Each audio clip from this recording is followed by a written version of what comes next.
नमस्कार, स्वागत है आपका हमारे शो हेल्थ पे चर्चा में।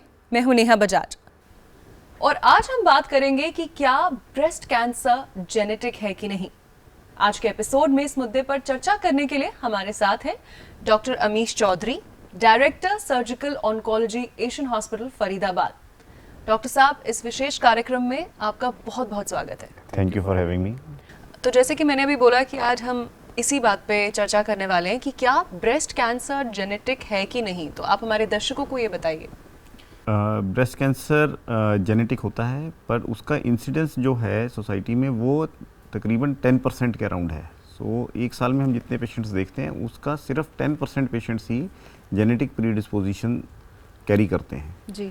और जो जीन ये ब्रेस्ट कैंसर कॉज करता है उसका नाम है BRCA जीन और उसको ब्रेका जीन बोला जाता है। ब्रेका जीन। और ये वही सेम जीन है जो ब्रेस्ट और ओवेरियन कैंसर दोनों देता है। तो जिन फैमिलीज में ब्रेस्ट कैंसर रन करता है और जिन फैमिलीज में ओवेरियन कैंसर रन करता है, दोनों ही फैमिलीज में इस जीन की म्यूटेशन पाई जाएगी। ओके। और ब्रेका जीन जो है ये बड़ा सिंपल टेस्ट होता है, एक ब्लड टेस्ट होता है जिसमें हम ब्लड सैंपल को लेके एक जेनेटिक लैब में भेजते हैं और उससे ब्रेका म्यूटेशन टेस्ट की जाती है और उसकी 5 से 7 दिन में रिपोर्ट आ जाती है कि आपकी फैमिली में वो म्यूटेशन रन करती है कि नहीं।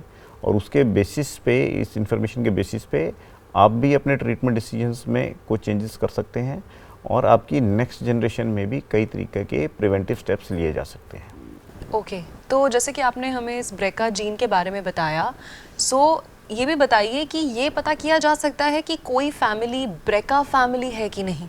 हाँ, सो जैसे कि मैंने बताया ये इंसिडेंस सिर्फ 10% है, तो सारी फैमिलीज ब्रेका फैमिलीज नहीं होती जी। सो जो हम फैमिली हिस्ट्री लेते हैं उसमें हम मदर, मासी, नानी और मासी की डॉटर्स को काउंट करते हैं, that is the maternal side को काउंट करते हैं।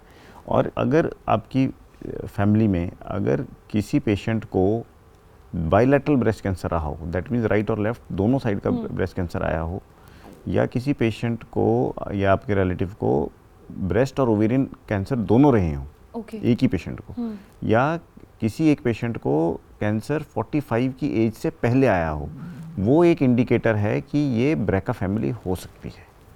ऐसे फैमिलीज को ब्रेका जेनेटिक टेस्टिंग कंसिडर करनी चाहिए। तो अगर ये टेस्ट के बाद कोई पॉजिटिव है तो इसके बाद प्रिवेंशन के कोई उपाय हैं? हाँ, सो जब ये ब्रेका म्यूटेशन टेस्ट पॉजिटिव आ जाता है तो उसके बाद एक जेनेटिक काउंसलर के पास जाके आपका एक रिस्क असेसमेंट कैरी आउट किया जाता है कि आपका कितना % रिस्क है लाइफ टाइम में कैंसर डेवलप करने का। तो इस इंफॉर्मेशन से 2 फायदे होते हैं। एक, आप अपने केस में भी ट्रीटमेंट के टाइम पे ऑपोजिट ब्रेस्ट रिमूवल ऑप्ट कर सकते हैं, या लेटर ऑन अपना प्राइमरी ब्रेस्ट कैंसर का ट्रीटमेंट खत्म करने के बाद एट अ लेटर डेट आप ये ऑप्शन ले सकते हैं। और दूसरा, आपकी नेक्स्ट जनरेशन में भी अगर ये म्यूटेशन पॉजिटिव पाया जाता है तो वो नेक्स्ट जनरेशन में जो है चाइल्ड बियरिंग एज ग्रुप खत्म होने के बाद उनका prophylactic breast removal, that means bilateral breast removal जो है विद रिकंस्ट्रक्शन ऑप्ट कर सकते हैं और उससे 90% रिस्क रिडक्शन जो है वो हो जाता है। और ये अब हम देख रहे हैं पिछले लास्ट डेकेड में ये year by year the number of cases जो इस सर्जरीज को ऑप्ट कर रहे हैं, प्रोफिलैक्टिक सर्जरीज को ऑप्ट कर रहे हैं, ये बढ़ता जा रहा है। So this is a preventive measure. This is a preventive measure and इससे तकरीबन 90% रिस्क रिडक्शन हो जाता है आपको ब्रेस्ट कैंसर होने का। तो डॉक्टर साहब, आपने जो अभी इन्फॉर्मेशन शेयर की हमारी विमेन ऑडियंस के लिए ये काफ़ी यूज़फुल होगी।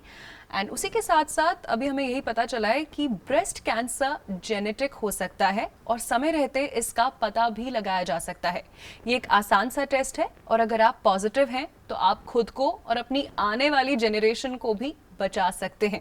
अगर आपकी फैमिली में किसी को ब्रेस्ट कैंसर हुआ है या फिर कोई प्रीवियस मेडिकल हिस्ट्री है तो आप अपना टेस्ट जरूर कराएं और ये सुनिश्चित कर लें कि आपको ब्रेस्ट कैंसर तो नहीं है।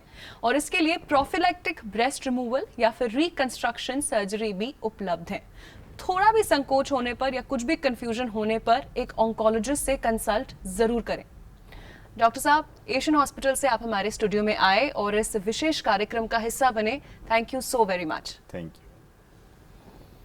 देखते रहिए हेल्थ पे चर्चा। अगले एपिसोड में फिर मिलेंगे और इस चैनल को सब्सक्राइब जरूर करिए।